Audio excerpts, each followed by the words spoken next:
In a few very special nooks and crannies of Nova Scotia's wilderness, enduring groves of old-growth forest stand as a living testament to the passage of time. Like pillars in an outdoor cathedral, towering hemlocks and majestic hardwoods evoke a deep sense of awe and peace. Cradled under its canopy, we feel connected and wonder, if we look closely and listen carefully, will the forest reveal its ancient secrets? And will we come to understand our role in ensuring that these irreplaceable treasures remain here for future generations?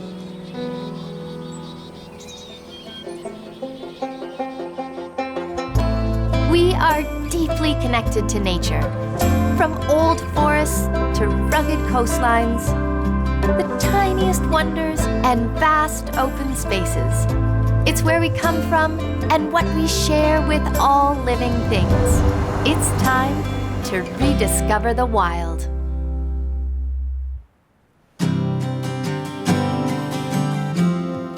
For many of us, heading into the wilderness feels like heading into the great unknown. But for Mike Lancaster, this is where he's most at home, and he knows these back roads well. Mike is the executive director of the St. Margaret's Bay Stewardship Association and is one of Nova Scotia's most passionate advocates for our province's forests. Today, he's invited me to tag along for a routine survey in a very important piece of wilderness he's fighting to get protected. Today we're conducting moose surveys. We're looking for presence of mainland moose, which is one of the most endangered species in Nova Scotia. We're doing it to build the case that moose are present in this area. The area that we're trying to protect is called Ingram River Wilderness Area.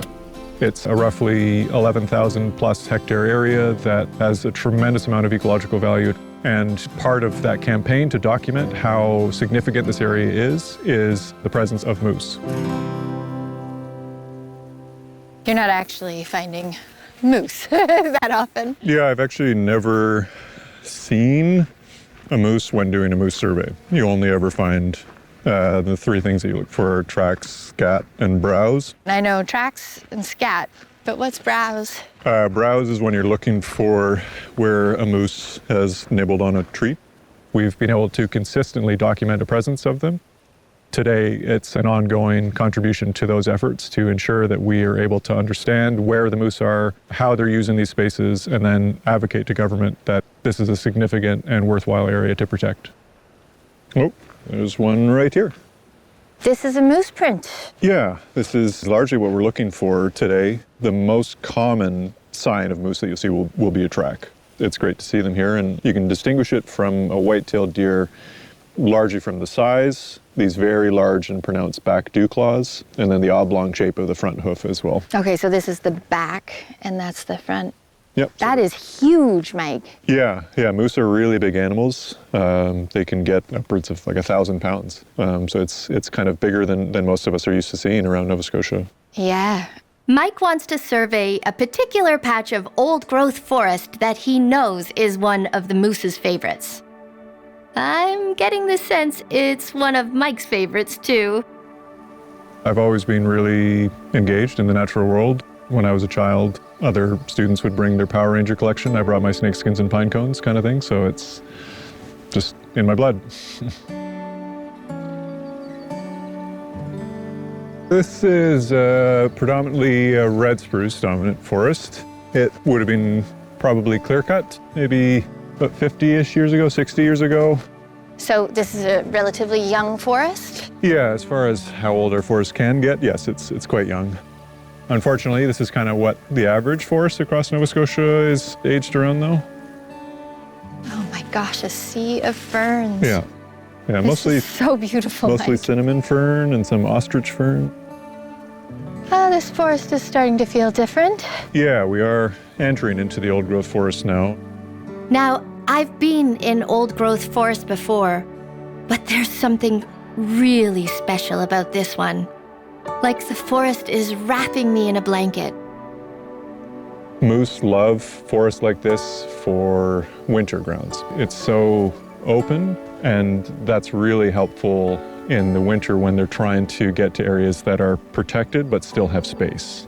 And actually you can see on this tree right here that one of the really good indications that you're in an old growth forest is a species of lichen. This is northern coral lichen. This one right here? Yeah, you can see it differs from, like, this is an Usnea lichen, or old man's beard as a lot of people know it as. You can kind of see the difference. They're a similar color of green, but this one, the level of intricacy with its structures, it's so frilly and fragile. Yeah. If you look real close with a magnifying lens here, you can just see how intricate that structure is and why it gets that name of coral lichen. Really, really beautiful structure. Oh, there it is. That does look like coral. Mm-hmm. That's just beautiful. And it pretty much only grows in super old forest ecosystems. It grows extremely slowly and takes a very long time to establish. So it's very closely tied to the presence of an old growth forest. I'll admit, I'm absolutely enchanted by this place. But Mike has another surprise for me. As far as we know, this is the oldest documented tree in the Maritimes. What? Yeah, not just Nova Scotia, but all of the Maritimes. Oh my gosh. Can I touch it? If you want, yeah. Hello. So, how old is it? It's around 535 years old. Oh my goodness. The oldest tree in the Maritimes is an eastern hemlock. It's kind of unassuming. It's not what a lot of people would think of when they think oldest tree. It's not very large. It's not very big. It's kind of a little cranky looking. It's not as majestic as I think some people would picture, but that doesn't make it any less significant or extremely special. For all we know, there could be an even older tree here. But myself and some of my other colleagues have cored multiple trees here that are all over 400 years old. So this is basically considered to be the oldest, not just tree, but forest in the Maritimes. Somewhere between 25 and 75% of Nova Scotia looked like this when European settlers first arrived. The Wabanaki or Acadian forest ecosystem is deemed to be at risk on a global scale. The World Wildlife Fund considers the Wabanaki forest ecosystem endangered. Within that, we have less than 1% of our remaining old growth forest. So already a very endangered forest ecosystem. Old growth is exceedingly rare within that endangered forest ecosystem. But in terms of forests like this, can't even put a number on that. 0.0001, whatever it would be, it's so small of a number that I've never even heard somebody try to estimate it. I have to say, that feels like a punch in the heart. The average forest in Nova Scotia has been harvested usually between 4 and 6 times. So we've kind of lost a concept and idea of what our forest ecology is capable of here. When you first have a large-scale disturbance, nowadays that's usually a clear cut. You're going to have the early successional, or what are often called pioneer species, that are going to seed and take over the area. They're going to live quickly and grow quickly and die quickly. You're going to go through that cycle a couple of times over, and then slowly you're going to have species like these, eastern hemlock and red spruce, will start to colonize the area, and eventually it'll be replaced with a forest ecosystem like this. If this was to be clear-cut today, it would easily be about 1,000 years before the same ecosystem is replaced. 1,000 years. Yeah, you have to look close, but the forest floor is covered with what are called pit and mounds, these kind of undulating swells. It's almost like waves of moss is kind of what they look like. Yeah, it feels like we're just on an ocean of moss. Those waves are all like centuries-old trees that have long since died and decayed and created new mounds of soil. That process of death, decay, renewal is an essential part of our forest succession and our forest ecology in Nova Scotia. Nature is not used to working on a human timescale. And for us to think, we know what to do, we can solve this problem, not in our lifetime we can't. Yeah. That's, what's the term for that, hubris? Yeah. I'm a nature lover. I love to be in the forest and stuff, but being here, I instinctively want to enjoy this in a different way. It feels like a sacred space. It's not something that somebody can capture in words and say, this is what it is, this is what it feels like, this is what it smells like, this is what it looks like, this is what it feels like on your skin, in your lungs. It's not something that you can just kind of encapsulate with the clumsiness of language. It's something that requires experiencing. Experiencing this forest with Mike has been truly magical. But while Mike's mission to protect this forest has us looking for signs of our biggest species, a few hours away, the mission to protect old growth has a few folks looking for some of our tiniest.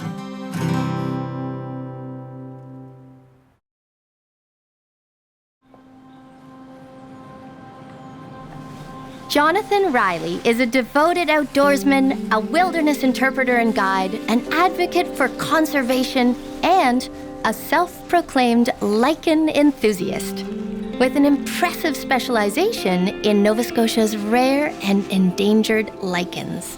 We're very lucky in Nova Scotia to have lichens that other places in the world are envious of, lichens that love our humid, foggy, damp climate. These lichen grow really well here. They're called cyanolichens. We have more of them than most places in the world. Because of that, our government very wisely set up a series of special management practices so that when you find these particular lichens, there's rules for how you will carry out forestry around these lichen. For example, many of them get a 100-meter buffer. There can be limits on road development or other works that can happen around these lichens. Jonathan has spent countless days surveying Nova Scotia's oldest forest for endangered lichen. And one of his favorites is the blue felt. Ah, there's a blue felt. There's a couple nice blue felts right there. So they're a little pale right now, they're dry. It's been dry the last little while. It's named for this blue underbody, like a mat that it grows on, that's the felt. This kind of lichen, the whole family of cyanolichens, likes to be wet, and that blue felt is where it stores its water. The cool thing about lichen is when it's dry, they dry up and they go to sleep. And kind of like all of us, we go to sleep and we're not as much, but when we wake up with a little bit of water, it gets way more colorful. Already changing color. The lichen, the fungus is protecting the algae inside. And if there's no water, the algae can't photosynthesize, so the fungus protects it. It goes dark. When it gets wet, the fungus goes translucent, the sunlight can get in, it can photosynthesize. Pretty good system. It's the hypothallus, the underbody, that makes them so interesting. A more evolved lichen is more waterproof and doesn't have that hypothallus underneath. So it's kind of like an old-fashioned way of storing water. Those pretty red dots. That's a sign it's healthy and happy. That means it's reproducing. It only does that if it's got everything it needs. And scallop shaped, if you look at this, which is really appropriate for Nova Scotia's provincial lichen, the blue felt lichen. The blue felt, like many of the rarest lichens, really only exists in old-growth forest. Endangered little lichens within endangered ecosystems. We were the first province settled, right? And people have been cutting here for a long time. And that adds up. For centuries and centuries and centuries, we've been taking the stuff that's easy to get, the stuff that's biggest, the stuff that's best. Naturally, what's ended up is we're at this point where old forests are very hard to find. And what they call old growth is almost impossible to find. What we have is pockets of old forest that's here and there. This is land that originally belonged to Larry and Greta Goodwin. They've since donated it to the Nature Trust of Nova Scotia. It's kind of a hard spot to get to, too. So we're way back from Larry's side, and on the Sisebou side, there's swamps and bogs in between us and roads. So for people logging, even for families cutting their hardwood, their firewood, the places that are hard to get to, they didn't get cut. If you're looking for biodiversity, the biodiversity remains on slopes, tucked in behind swamps, or just way, way, way, way back. In this case, it's got swamps and slopes. That's what protected it. The government of Nova Scotia has committed to protecting 20% of our land and water by 2030. So Jonathan uses lichen surveys as a way to identify our richest remaining old-growth ecosystems so that they can be among the forests that get protected. This is a pretty nice looking forest, eh? It's beautiful. And I love yellow birch. Uh-oh, look on this one. Oh yeah, there's more here. Anaptychia. Shaggy rim, that's right, Anaptychia. Further east in the Annapolis Valley, in the proposed Goldsmith Lake Wilderness area, one of his best allies is Nina. I love finding that one. My name's Nina Newington. I live in Annapolis County, and a lot of us have worked locally here, really trying to save the best of what's left. There's been an awful lot of clear cutting. Yeah, you might want to look at how the rims are so covered with the little shagginess. That's where it gets its name, shaggy rim lichen. The little spore-bearing cups, the epithecea, they really have this lovely little fringe around them. They do look like little flowers with a brown center. Almost happy faces, those little round discs on it. We see this very easily, but there's a million other things here we're not seeing in this forest that this guy indicates that everything is correct. The pH balance is right, the air quality is correct. I've had enough time. The bark it symbolizes a lot of things are going right.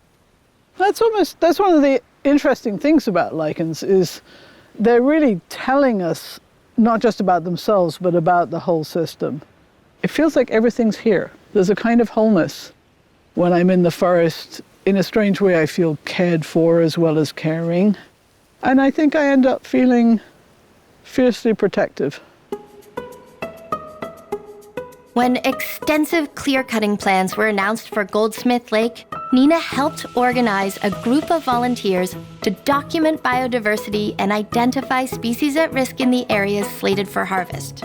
When the logging company showed up anyway, she knew they had to step up their game. So they set up camp. They were looking for a solution, not a confrontation.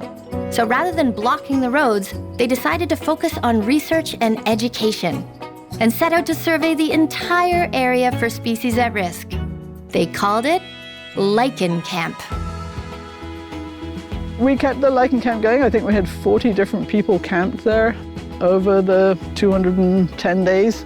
We ended up identifying 77 different species at risk occurrences, about half of them in the areas that they had approved for logging, about 17 species at risk lichens that got 100-meter buffers, and really took, 60% of that cut block completely off the list.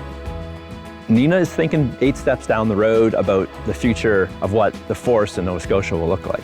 She's thinking about the next generation. She's thinking about our grandkids and our grandkids' grandkids. Like, what kind of world are we going to leave them? Some of the most peculiar and extraordinary species of lichen belong to a family called stubble lichen and are barely visible with the naked eye. And somehow, in this forest, one very rare stubble is thriving: the frosted glass whisker. There's a real thick patch of frosted glass right there. Really showy. Oh my, look at that. I mean, only we would say showy. Yeah. About these little tiny, tiny pinheads with the pink tops. But you're right, there are a lot. Oh my God, look at them. Wow. We say stubble lichen, and the technical word is calicioid. For most people, the definition of a stubble lichen is the very short lichen that looks like a pin. Someone stuck a whole bunch of little baby pins in a tree. And it's like the stubble. If you didn't shave for a day, that stubble that would grow on your beard. Frosted glass, number one, is a very beautiful lichen.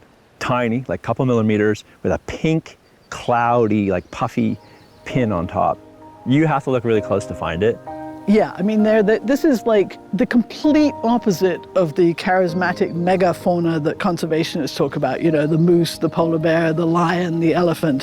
This is like, a quarter of an inch tall. It grows in rotting heartwood, the frosted glass whiskers. It needs the shade and the dampness and all the biodiversity and richness of an old forest before it'll even think about growing. This is a really amazing tree for stubble lichens, not just the variety, but the quantity of the frosted glass whiskers in here. That's amazing. That's a beautiful one. But there's 4 different kinds of stubbles there at least. So who are you seeing? The black one? Is that There's maybe? a black one, there's a brown one, there's frosted glass, there's calcium subtile there, and bruniola, and yeah, that's Sclerophora. Probably Perenella. It could be amabilis. What do they call that lovely collared lichen? But it's one of those 2. Anytime you find frosted glass whisker lichen on crown land, there's a 100-meter buffer put around it where you can't extract, you can't harvest trees, you can't build roads, you can't do any development on crown land. These lichens are telling us a story. And in this case, the story is, why don't you leave this forest alone? Let us keep growing. These delicate and vulnerable little lichens have proven to be mighty warriors in the fight to protect our old-growth forests. I want to check this birch over here. I know. Hopefully, with the efforts of Jonathan, Nina, and the dedicated volunteers who are out surveying this land, the Goldsmith Lake Wilderness area will be flagged for protection and remain here to keep growing.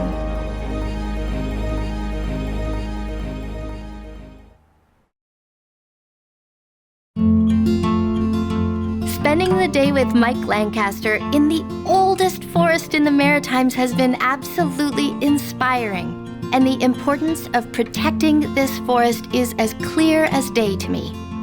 But we're here to document the presence of our very endangered mainland moose, to prove to the provincial government that this forest is important to them, too.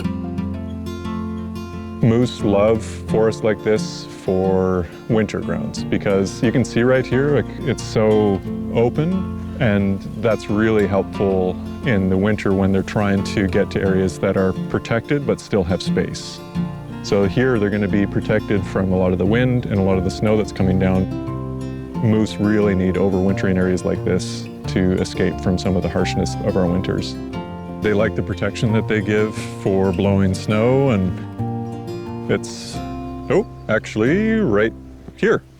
This is some scat. This is moose scat. That's the moose poop. Yeah, and you do find them. That's why we were walking this trail, is that you could tell that it was a well-trodden area, and this just kind of brings it home that, yep, there are moose here. And how rare are moose nowadays? Unfortunately, moose are extremely rare. Mainland moose, the subspecies that's on the mainland of Nova Scotia, there could be as few as 150 of them left in the province. Wow. Which is pretty tragic, considering that in 2003, the estimates that there were as many as 1,500. So we've had quite a precipitous decline of the species over the past 20 years or so. What makes this area attractive for moose is that it is a large contiguous patch of undeveloped area. Fragmentation is one of the biggest problems for moose conservation. Nova Scotia is a very heavily fragmented province. Mm-hmm. We need to have a contiguous patch where moose can go from one part of the province to the next without having to cross highways, developments, clear cuts, a wildlife corridor that spans from Yarmouth to Meat Cove, ideally. Moose really need to have that kind of cross-provincial migration so they can interbreed with other population centers, so they're not kind of focused to these really small herds that are an inbreed, ultimately. It's not a good thing for the species' long-term viability, so we need to be able to facilitate that kind of cross-herd relationships. Moose are much more likely to be in this type of ecosystem rather than most of the young forests that we see across Nova Scotia. Can't blame them. Yeah, this is nice, eh? Where would you rather live? Right? Wildlife are like us. They want to feel safe. They like to be near water, a lot of them. They like to feel protected and undisturbed. The margins that are along bodies of fresh water, rivers, lakes, ponds, that kind of thing, it's the boundaries around those bodies of water that are super, super important for a lot of species, especially terrestrial-based wildlife. They're very, very essential for navigating from one area to the other. Mm-hmm. I can't help but wonder, if we'd had an understanding of just how important these forests and their ecosystems were, even 100 years ago, if we would have found a more responsible approach to managing them.